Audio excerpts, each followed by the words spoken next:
नमस्कार, आप देख रहे हैं प्रेरणा संवाद। मैं हूं पल्लवी। आज के प्रमुख समाचारों पर एक नजर। शून्य पलायन की श्रेणी में शामिल हुआ बागेश्वर गांव। खेती कर गांव के लोग कर रहे हैं लाखों की कमाई। पहाड़ी क्षेत्रों में आमदनी के लिए पलायन एक आम समस्या रही है, लेकिन पलायन के इस दौर में उत्तराखंड के बागेश्वर का एक गांव ऐसा भी है जहां किसी भी घर में ताला नहीं लटका है।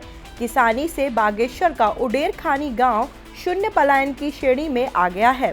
केंद्र सरकार की अनुसूचित जाति उपयोजना का लाभ उठाकर गांव के लोग अनाज के साथ साथ सब्जी, मशरूम उत्पादन और मछली पालन से आजीविका चलाने के साथ साथ अच्छा मुनाफा भी कमा रहे हैं। 2021 से गांव में पॉली हाउस लगने शुरू हुए। ग्रामीणों की मेहनत रंग लाई और पहले ही साल में ग्रामीणों ने सब्जियों में 450 क्विंटल से अधिक अच्छी पैदावार कर लगभग 15 लाख रुपए का मुनाफा कमाया। लाभ से प्रेरित होकर अब काश्तकारों ने अनाज उत्पादन को भी बढ़ावा देना शुरू कर दिया है। खेती से ही गांव के लोगों को इतनी अच्छी आय होने लगी कि यह शून्य पलायन गांव बन गया है। हरिद्वार में गरीब बच्चों को स्कूल की राह दिखा रही 23 साल की मनु अब तक करा चुकी है 300 मासूमों का एडमिशन। उत्तराखंड के हरिद्वार में रहने वाली 23 वर्षीय मनु काजला पिछले 3 साल से अब तक दर्जनों बच्चों का स्कूल में एडमिशन करा चुकी है।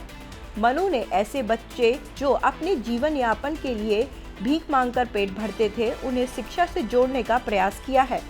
मनु का मानना है कि परिवार की आर्थिक स्थिति ठीक न होने के चलते कुछ बच्चों को भीख मांगने या फिर इस उम्र में चंद रुपयों की नौकरी करने के लिए मजबूर होना पड़ता है। ऐसे बच्चों के परिजनों को समझाना भी आसान नहीं होता, लेकिन मनु ने उन्हें शिक्षा का महत्व समझाया और फिर उनके बच्चों को शिक्षा से जोड़ने का काम भी किया। सीएम योगी से मुलाकात के बाद बोली मिलिंडा गेट्स, भारत ही नहीं दुनिया के लिए मॉडल है Uttar Pradesh. Bill and Melinda Gates Foundation की सह संस्थापक मिलिंडा गेट्स ने मुख्यमंत्री योगी आदित्यनाथ से शिष्टाचार भेंट की। इस अवसर पर मुख्यमंत्री योगी आदित्यनाथ से मिलिंडा गेट्स ने कई विषयों पर चर्चा की।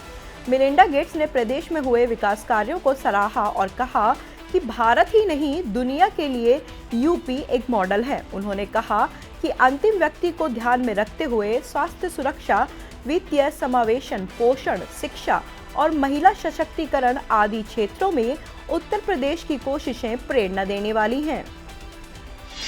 चमोली का प्रसिद्ध अनुसुईया मेला हुआ शुरू। देवडोलियों के मिलन को देखने बड़ी संख्या में पहुंचे भक्त। चमोली में 2 दिवसीय माता सती अनुसुईया मेला विधि विधान से शुरू हो गया है। पौराणिक मान्यताओं के अनुसार सती मां अनुसुईया की 5 बहनों की पूजा अर्चना की गई, जिसके बाद सभी गांव के ग्रामीण दोपहर में ढोल दमाऊ के साथ देवडोलियों ने सती अनुसुईया मंदिर के लिए प्रस्थान किया। सभी डोलियां मंडल में स्थित अनुसुईया देवी मंदिर के पैदल मार्ग के मुख्य द्वार पर एक दूसरे से मिली। इस दौरान 5 देव डोलियों के मिलन को देखने के लिए बड़ी संख्या में भक्त यहां पहुंचे थे। भक्तों ने मां अनुसुईया और ज्वाला के जयकारों के साथ देव डोलियों का भव्य स्वागत किया।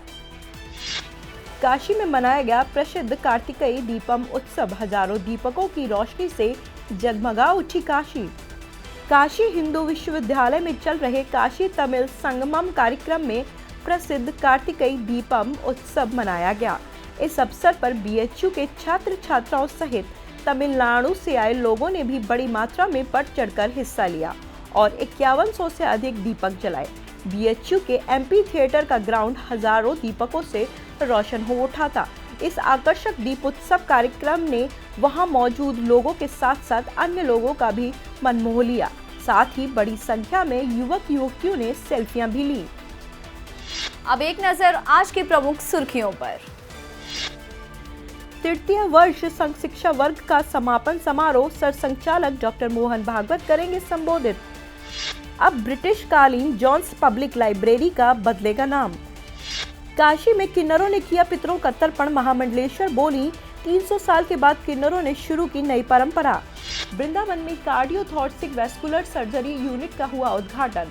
रामकृष्ण मिशन सेवाश्रम में शुरू हुई बाईपास सर्जरी। मेरठ में 3 घंटे में 20 लोगों ने 10,000 कैंडल के साथ बनाया बाबा अंबेडकर का चित्र। गिनीज बुक में शामिल कराने की तैयारी। आज के समाचारों में इतना ही, फिर लेकर आएंगे कुछ नए समाचार। तब तक के लिए नमस्कार।